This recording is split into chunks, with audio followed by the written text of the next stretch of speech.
Hey everyone, welcome back to Pillars of Eternity. This is going to be the finale. I'll take care of it. This indignity So now will it comes not to this, go Aimiko. unanswered. You think to steal my golden dream, but I will not allow it to happen. My gratitude is yours for disabling the storms. It seems I did not require Rivan's ship to reach Ukaizo in the end.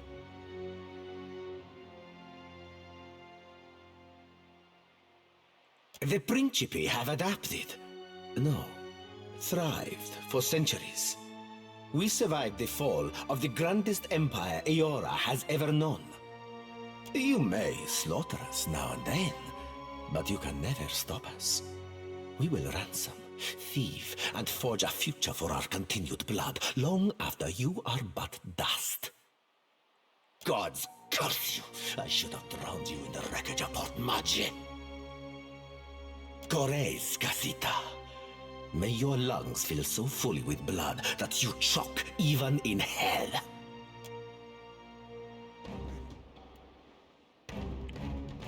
Okay, so his bitch ass is about to get jacked.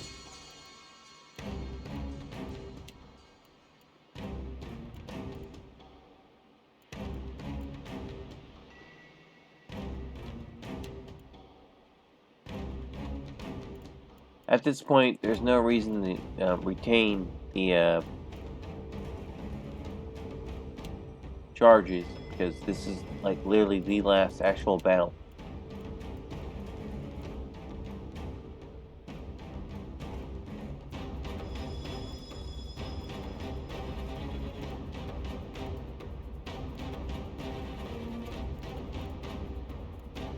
Damn it.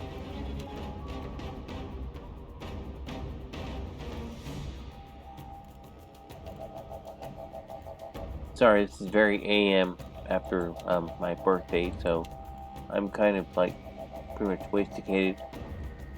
Showing them the light, lass. Lava is beyond sick. All thick, worthen raw. Sure thing.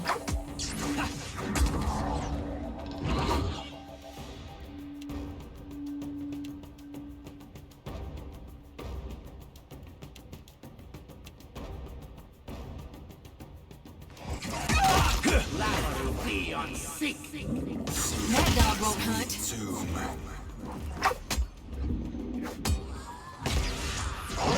Lava will be on sick. Move, Ixie,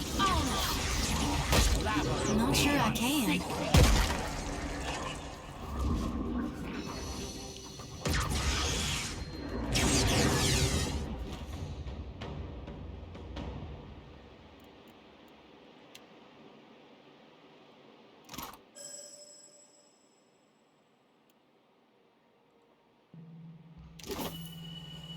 No trouble at all.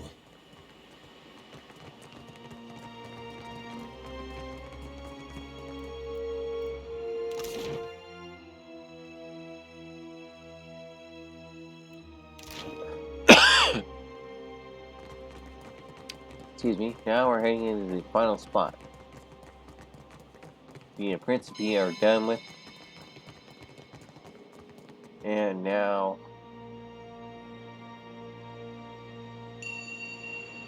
we are heading into the finish of this whole game.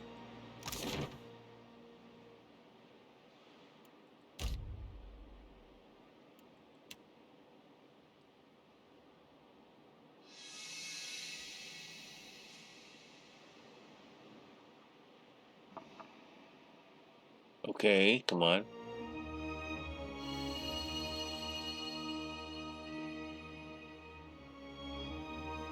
Tell me this bitch didn't just crash.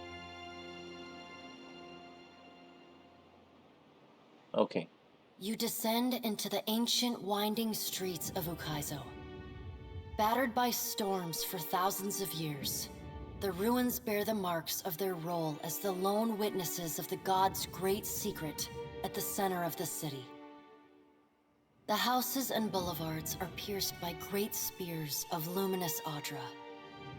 There are no ashen bodies, No birds. No sign or sound of any life. But with every step, the rhythmic pounding in the distance draws nearer. Soon, you can feel the vibration traveling up your spine. As you approach the center of the city, the weathered architecture gives way to more luminous Audra, piercing the ruins, eventually overtaking them entirely. Cresting the top of a fallen tower, you finally get a clear view of Aethys. He stands, legs astride, next to a great stone monument ringed with 11 cavernous alcoves. All but 3 hold a gargantuan skeleton, bones scrubbed clean by the city's storms. An immense Anguithan machine floats above the monument, suspended by invisible energy emanating from a well of light beneath it. Great brass rings spin around a core of metal and Audra at the machine's center. Periodically, Aethys's massive arms swing back. The movement alone is enough to draw great gusts of wind toward him. When they come down on the machine, the impacts are accompanied by eruptions of electricity, fire, and smoke. The hundreds of luminous Audra pillars across Ukaizo sympathetically dim in a rippling wave that spreads out from the machine. The only safe route to the god is a steep ascent along a monstrous pillar of luminous Audra. Intertwined with fragments of Ukaizo's ruins that it has carried through the centuries, the pillar bends in a long arc, towering above the machine. The pillar levels out near Aethys's head, a silent observer to the destruction of the machine it has grown beside over thousands of years. You weave your way along a treacherous rain-slicked path up the pillar's skyward side. As you arrive at the top, you catch Aethys's attention. Fist pulled back, he pauses to observe you. With the same gentleness he showed at Ashen Maw, he lowers his arm and turns toward you.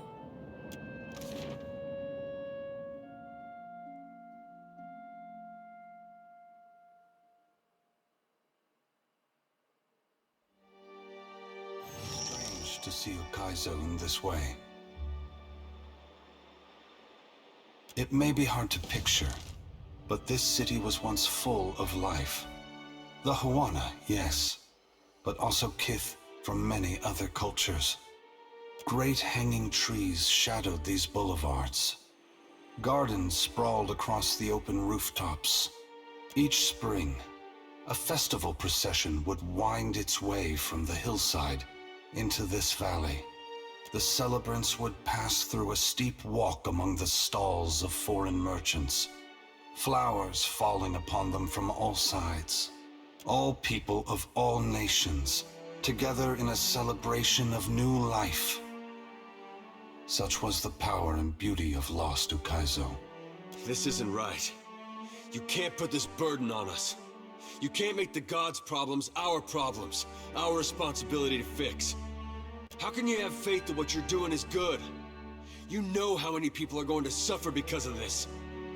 No matter how you spin this, you can't set it straight. Adair, I wish I could explain it to you. It breaks my heart that I cannot. But no matter how much you curse me, do not despair. The souls of this world will need people like you. Lights burning brightly in the darkness to come. Gone, please, I'm begging you. What do I do following this? How am I to best serve those still living, to improve our future chances of survival? The Deadfire and the Eastern Reach are full of animancers, women and men with brilliant minds who can solve this great problem. They will also need people with brilliant souls, like you, Shodi. People who can tend to the spiritual needs of the world in a time of fear and desperation. Remember, the flame you bear is not only light, but warmth. Provide comfort to all who need it. I ain't never chatted up a god before. Feel like I should be asking something profound and philosophical. And yet, thing I'll be wanting to know, what be stopping the other gods from coming down and just setting this shit back straight? And then you breaking it again. This be our new tides then, all up and down, over and over, till the sea drowns us all? A wise question, Seraphim. Have no doubt, some of the gods are already trying to figure out a way to fix this on their own. It is not beyond their capabilities. After all, we made these machines with the Huana many years ago. But it is not something they can do easily.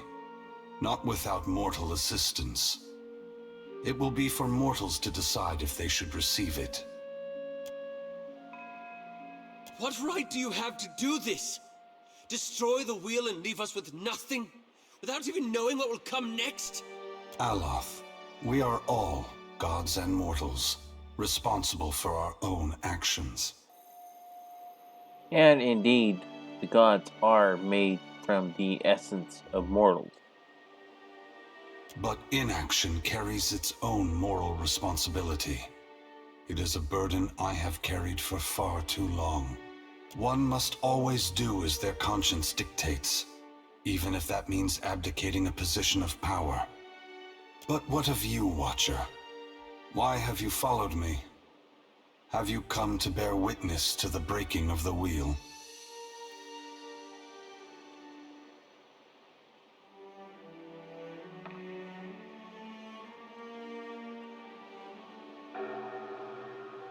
Now this, you can do this. I was actually tempted to go ahead and just do this, but yeah, that's gonna take too much editing.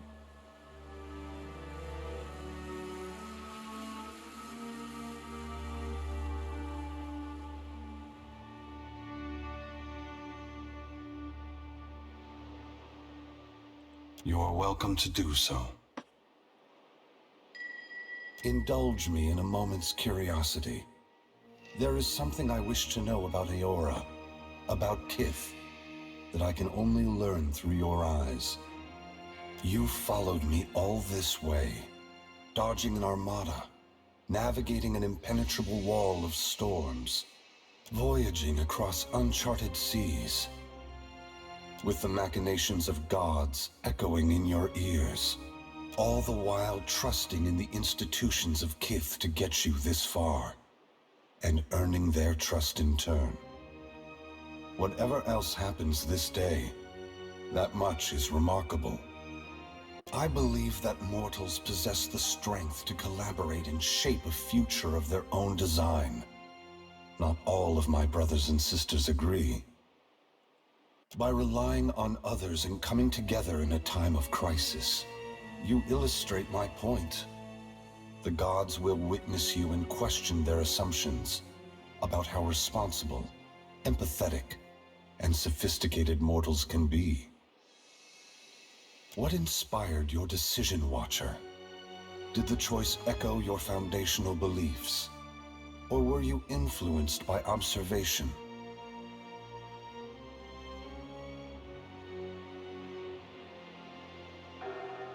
Boudica has been especially active since the downfall of her favorite operative. Have you ever considered that she is mentoring his replacement? My brothers and sisters never act when the gains are strictly short-term. If Boudica's shadow has fallen upon you, that can only mean she recognizes your potential to further her ambition. I thank you for your perspective. Yours is not the only opinion that concerns me, but for the moment, it offers much to consider. All I ever wanted for mortals was growth, transformation. Once, my brothers and sisters shared this goal. Some have forgotten themselves, giving in to fatalism or tyranny. Others have succumbed to apathy. It brings me great sorrow that crisis is the only way to set the future in motion. Would that I could pass the responsibility of heralding your darkest hour to another. Never forget that trust and coordination between mortals brought you to this place. Your future is built on a foundation of hope, and you have laid the first stone. Ask. You are entitled to any answer that is mine to give. The great work of the Ingwithans falls to ruin. Reincarnation as we know it will end. Souls which currently await new life in the beyond will be born into the world as normal, but their numbers will not replenish. Anything that dies will tarry in the void of the in-between, awaiting the motion of a wheel that no longer turns. Once the beyond has emptied, every birth will be hollow-born. Other maladies of the soul may follow and plague those who linger in life. Unless mortals work together to carve a new path, the essence of life will be trapped in the netherworld. Gods will starve. Eora will grow silent and cold. A generation or more. That much essence is already poised to flow into Eora. But unlike an hourglass, no amount of turning will compel the sand to reverse its course. Should you choose, you could lay down your burden and trust in your children's children to set matters right. That depends entirely on you. Yeah, not a snowball's chance in hell. Anyway. By your reckoning, there are still good years to come. By ours, time is short. Yes, they must work toward a solution or perish. If that task is beyond their skill, then they no longer deserve their position. I would have them justify their right to lead. That could mean swallowing their pride and hearkening to the wisdom of mortals. Some, I expect, will perform better than others. When we tamed the cycle of reincarnation, we broke what had once functioned naturally and without intervention. The flow of essence will not normalize on its own. So, assuming this is all natural and whatnot, basically the Ingwithans stopped the natural cycle from happening. I'm guessing there were probably some kind of god or gods beforehand that would start it, because this is too early of a universe anyway. Essence will simply pool in the void of the in-between, never passing through Adra networks to the beyond. The dead will be left to wander in darkness, confusion, and sorrow. No one is worthy of unconditional trust. If you feel the gods are beyond forgiveness, then they don't deserve your obedience. Make your future one that doesn't require them. Should you choose to accept the gods, I hope that you temper your faith with skepticism.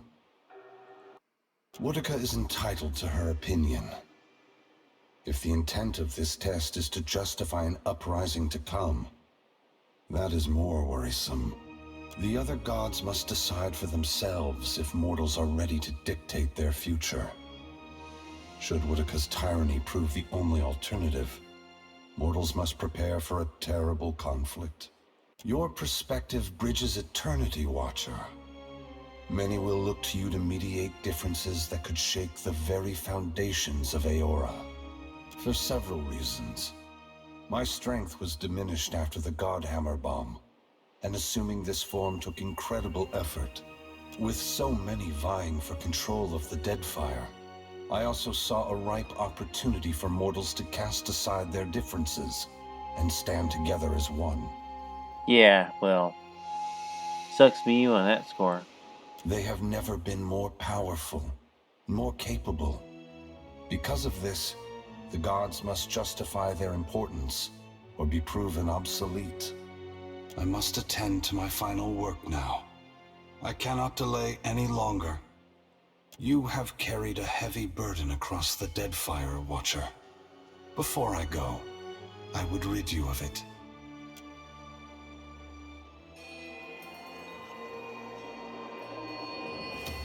You are free now, as free as any of us can be. Many will come to you for help in the years ahead. animancers, priests, even the gods themselves. I have great hope for you. But always remember that your future is for you to decide. Use your freedom well. Aethys squares himself to the machine. As you move to a safe distance, he draws his fist back and resumes his assault. The blows rain down with increased fervor, but the machine perseveres in spite of his efforts. Spreading his arms wide, Aethys draws power from the luminous Audra clustered around the valley. The energy courses through his body, limbs overflowing with intense light and waves of heat. He returns to his task, each strike bringing with it the sound of cracking stone and twisting metal, the flickering of luminous Audra across Ukaizo. As the ancient machine finally begins to succumb to his strength, so too does Aethys's body, built to withstand the passage of thousands of years. The great Audra statue has finally been pushed beyond its limits. Cracks appear along the hands, then race up the arms. Aethys does not slow his assault, but continues unabated. Its brass rings twisted. The machine spins erratically but withstands the relentless barrage. Aethys stands astride it and pummels the base of the machine. Soul energy begins to flare out from the machine's heart, warping the air with the intense heat. Aethys drives his right fist into the machine's center, the core of metal and Audra. The god lets out a deafening shout, something between a cry of anguish and a roar of exultation. You see Aethys's arm shatter upward from his hand through his elbow. A flash of light and heat bursts from the core, accompanied by a cacophony of destruction. The moment passes as Aethys's shout echoes throughout the valley. Your eyes begin to recover. The god's work is accomplished. The great machine of Ukaizo has been destroyed. The wheel has been unmade.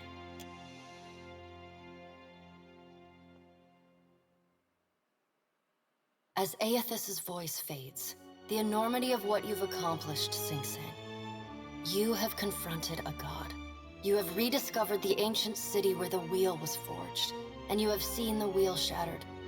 What comes next is uncertain, but already the legend spreads of the Watcher, who survived Andra's mortar and stood toe-to-toe with Aethys.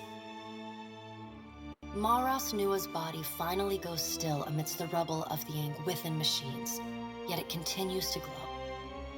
Priests and mystics have strange dreams of an island of eternal dawn at the eye of a storm, a port where the tide never flows out, a roadside tavern whose door leads only inward. As a watcher, you see what these dreamers cannot. The souls of the departed drifting toward the Audra Colossus and the twilit afterlife within. Whether it is a temporary haven or a permanent end will depend on what the Kith of Aora are able to accomplish on their own. The greatest hope seems to lie in animancy, which the burgeoning Valian Trading Company explores with newfound purpose and vigor. And while Maras Nua stands frozen over Ukaizo, the gods look on the labors of Kith, but they do not intervene. They watch and argue, wager and conjecture at how, or whether, mortals will solve the puzzle set before them. At Ukaizo, the Valian Trading Company discovers vast reserves of luminous Audra. Under Director Alvari's leadership, the company begins harvesting it at breakneck speed. The Songreta Mea Compressa hastily approves the construction of several temporary settlements. And the message is clear. The company is here for business, but not forever. Valian wealth flows into the archipelago, and what powers remain chase it desperately. Huana tribes compete with one another for contracts, and independent traders vie for business. Everyone seizes what they can while the boom lasts, anxious in the knowledge that, one day, the Valians will leave, and the contest for Deadfire will likely begin again. With the Kahanga monarch reduced to a figurehead, the Huana tribes fragment further. Some profit by working with the Valiants, and others find themselves evicted from their old lands. But for many, life continues much as it had before. The Valians' business interests trump their enmity, and they allow most of the Royal Deadfire Company's ships and personnel to remain in the archipelago to trade. Rauatai's legendary cannons pose little threat to them now. After all, the Valians could not want for better leverage than Andra's Spire.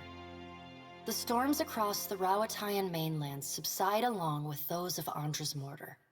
However, Rauatai regards this respite with a wary eye, ever mindful that the machinery at Andra's Spire remains under their foes' control.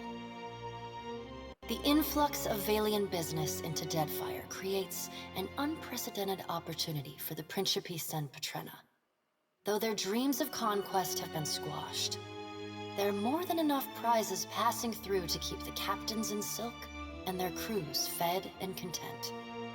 And business is good enough that the Sangreta is willing to write off more than a few losses with each transit. The mysterious deaths of Governor Clario and Storm Speaker Ikawa provoke hostilities between the Valian settlers and the Huawan residents. What starts with angry words escalates to retaliatory killings as each side blames the other. Okay, I have no idea why the hell that happened. By the time anyone bothers to question the strange coincidences surrounding their deaths, including reports of a cloaked Omawi woman seen in both the port and the village, both sides have gone too far to turn back. Okay, that would be fucking Maya. Never mind. The conflict eventually draws the attention of the Sangreta Mea Compressa. They dispatch a mercenary company to subdue the remaining Huana and select a strict hardliner to replace Clario. Port Mage becomes a cautionary tale for Huana tribes that would consider violence against the Valian Trading Company. As the balance of power changes in Deadfire, so too does Nekataka transform. The Valian Trading Company builds up the port in Queensbirth. The company's expanding presence, however, quickly outgrows the dockside district. Company facilities and personnel spread throughout Nekataka. The pirates continue smuggling food into the gullet, and the Raparu embrace their benefactors, aiding and concealing their smuggling operations. Over time, the gullet becomes a hotbed of piracy. With Skia Relifus's essence still empowering the Watershapers Guild, the practice of water shaping grows and flourishes in Nekataka, and its practitioners rise in prestige. They install conveyors in the falls that run through the city and craft sculptures for every street and plaza. Thus, the Watershapers Guild becomes a power in its own right in the city of Nekataka. Your brief encounter with Letharn proves deeply influential for the children of the Dawnstars. He comes to recognize his nightmares and the scene at Hisongo as Aethys's final warning to his people. Unite in strength and faith, or perish forever. As word of Aethys's deeds at Ukaizo spreads, his fellow Dawnstars take this message to heart. The children of the Dawnstars respond to Aethys's sacrifice by taking up the lanterns and sickles of the Harvesters of Gone. They become pilgrims of essence, gathering souls across Aora and ferrying them to the haven within the Adra Colossus. Others will repair or rebuild the wheel one day. In the meantime, the Dawnstars will care for the souls of the dead. Ruanu, the chieftain of the Huana at Tikawara, dies mysteriously. The tribe finds his body washed up on the same beach where Anaharu challenged him to the trial of waves. Some blame Anaharu's vengeful spirit. Others see it as Ngati's final judgment. And a few speak of a strange man seen lingering in the village. Whoops. The leaderless tribe eventually scatters. Some head to Nekataka, while others seek out the Wahaki. The dragon, Neraskirlas, no longer passes between Aora and the White Void, and the dead flow slowly breaks apart, exposing the temple long frozen within. Under Halfjorn's guidance, the Harbingers of Dusk resettle within Remergon's temple, vowing to forever protect it from the defiling touch of outsiders. Over time, the group becomes increasingly reclusive and fanatical, attacking any who dare approach their holy site. In besting the Beast of Winter, you earned the Death God's mercy rather than his enmity. The deity remains characteristically unforthcoming about his decision, and you're left to wonder whether in doing battle with him in the White Void, you somehow furthered his apocalyptic ambitions. Once repaired, the Adra at the primal island of Kazuari again pulses with the flow of soul essence between the here and the beyond. The feral life on the island flourishes, the jungles and veld growing ever wilder and resistant to settlement and exploration alike. The faces of the hunt continue to rule the Crucible and Gallowayne's, or rather, Tawamawai's name. The trials summoned by the statue grow deadlier with each season, until only those rare few willing to brave the gravest of dangers seek out the bloody ordeals of Kazuari. Like the other souls following in your wake, Muatu eventually yearns to move on to the beyond and the wheel. Stymied by Aethys's actions, however, he settles on returning to Kazuari, where he joins the choir of souls that echo throughout the Crucible. Released from their bondage to the sightless eye, the Vithrak of the Halls Obscured abandon the Black Isle and resettle in the deepest and darkest recesses of the ruins beneath Nekataka. Sisak and his colony remain secretive and isolated, however, rarely interacting with those kith crawling about in the sunlight above. Encouraged by her arcane successes, Bakarna returns to her observatory to continue her studies of the celestial spheres. In time, her colleagues in the Circle of Archmagi come to accept her among their number. She takes on apprentices, and they trumpet her praises as both a brilliant innovator and nurturing pedagogue. Slain by your hand, the Titan of Wal poses little further threat to Aora. As the corpse decays, it putrefies into a massive nest of hungry fungal monstrosities. Vessels that anchor off the shores of the Black Isles tend to go missing, only to turn up shipwrecked months or even years later against distant shores. With time, the body collapses upon itself, and the Black Isles finally implode. That's one thing I like about this game. Basically, there's no, absolutely good ending, pretty much. I mean, there's a sort of good-ish ending.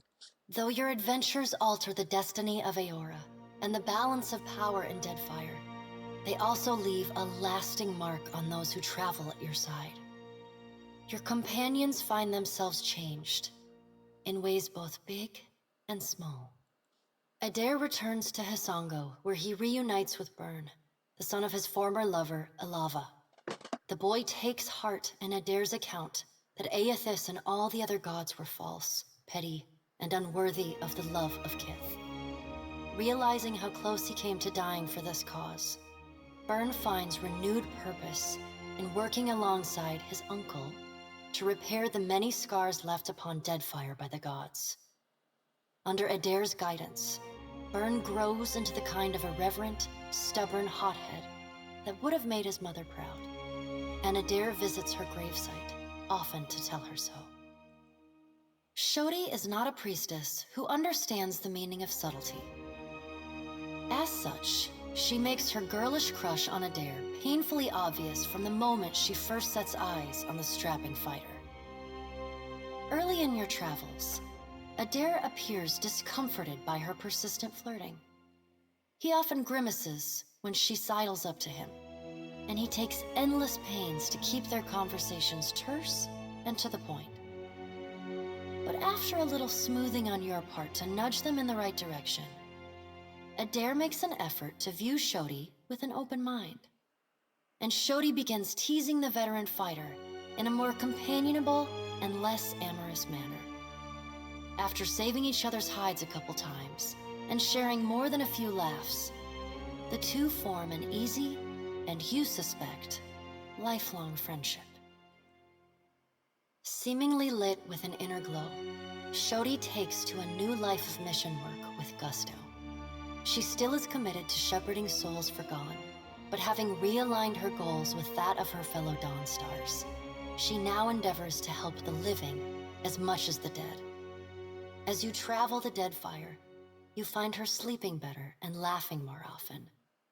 When the time comes for her to return to her temple in Nekataka, it's with a clear wistfulness and much lip-biting on her part. She leaves you with her sickle and a hastily scrawled note.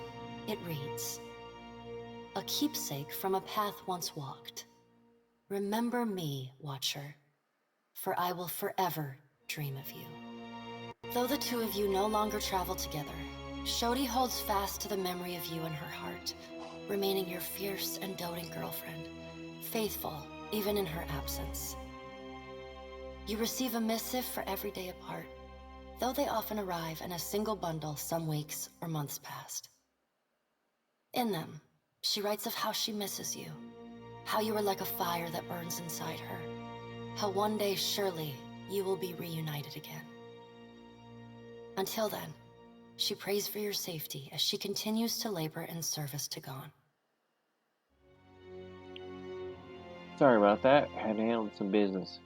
Got on with the show. Aloth renews his commitment to destroying the Leaden Key. With the wheel broken, loosening the god's stranglehold on Kith is more urgent than ever. It is a lofty goal, and one he does not expect to finish in his lifetime. But if there's one thing he's learned from the Watcher, it's that a single person can change the world.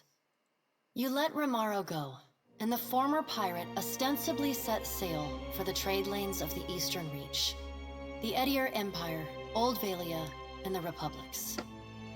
For the remainder of your time together, Seraphin seems, if not exactly happy, at least contented with the outcome of your confrontation with his former mentor at Sayuka. After your encounter with Aethys, the pirate drifts into quiet contemplation. As you sail into your next port, he meets you at the ship's rail. He'll be leaving the gods to you going forward, he tells you, and saving his bullets for those like to die from them. Seraphin parts company with you not long after. Occasionally, in the years that pass, you hear tales of his ship, the Taste of Freedom, and its violent exploits against any and all who would purchase or purvey Kith. Fuck yeah. For assisting the Watcher in securing Ukaizo for the Valian Trading Company, Pallegina is honored in a ceremony at Biajepe, attended by all 5 of the Duke's bells. Duke Ramasi is so overjoyed by his good fortune that he offers Pallegina a boon. She immediately takes the Duke up on his offer by requesting that the ducal charter of the Fremas Mes Consualias be amended to allow the admission of women. Soberly, the Duke accepts, much to his chagrin. The following spring, the Brotherhood admits its first 5 girl cadets. Following her triumphant return to the Republics, Pallegina is assigned to be the personal guard of the Duchess Spirento. She excels in this role, and is favored by the Duchess above all other members of the Brotherhood. Their close relationship causes friction with the Duchess's husband, the Kanta Maraba. His impotent annoyance becomes the subject of courtly gossip, and the inspiration for a well-received farce, staged at the biggest theater in Otsia. Pallegina renews her relationship with Giacomo, corresponding with him regularly, and even meeting with the old Animenser once or twice a year. Though she does not understand the intricate details of his research, she reads his letters and responds with great enthusiasm. Her brothers, and even the dukes themselves, note that Pallegina's demeanor is always warmer on the days when she receives a letter. Rumors even spread that some of the brothers have seen her smile. Pleased with the Navy's conduct throughout the Deadfire campaign, Maya returns to active duty. She can find a free drink and a sharp salute anywhere she goes in Rawatayan territory. In recognition of her performance, the Navy attempts to give Maya less strenuous work.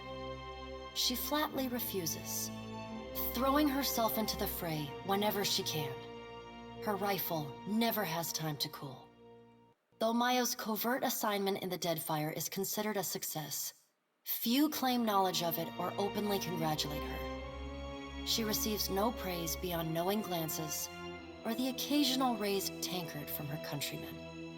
She never responds. She looks forward to seeing her brother again. So does Ashiza. Takehu distances himself from the problems of the Deadfire, giving the tribes a reprieve from godlike omens. Ngati's silence speaks volumes. The Huana grow to rely on each other, paving a new way forward divorced from their traditions. Soon after he departs Nekataka, distant tribes report of unusual and salacious water sculptures appearing on the shores. These quaint visitations are widely celebrated, the identity of the artist ever an open question. He bids you farewell, suggesting that you seek your next adventure in a brothel or tavern, where consequences begin and end at the front door. He sounds eager to leave old conflicts in the past. Your pursuit of Aethys and your journey to Ukaizo signal the end of forces that have shaped the lives of Kith and the course of nations. The cycle of reincarnation has been broken. The storms of Andra's mortar have calmed. Yet each ending promises a new beginning. As the sun rises over Ukaizo, Kith turn their gaze eastward, wondering at what lies beyond, and at the world they will fashion for themselves. As the Watcher of Cadnua and the former Herald of Bareth, you return to your ship and begin the long journey home. You hope for calm weather. Indeed.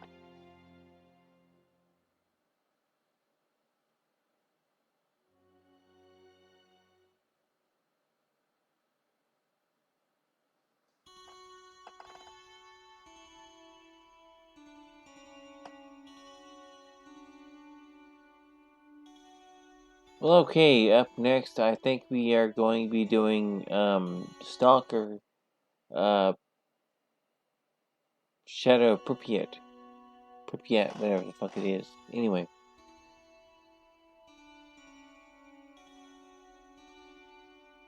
Sorry, I'm kind of drunk, so whatever. Point is, we're going to a, shooter instead of, RPG again. So, whatever. I will catch you guys then.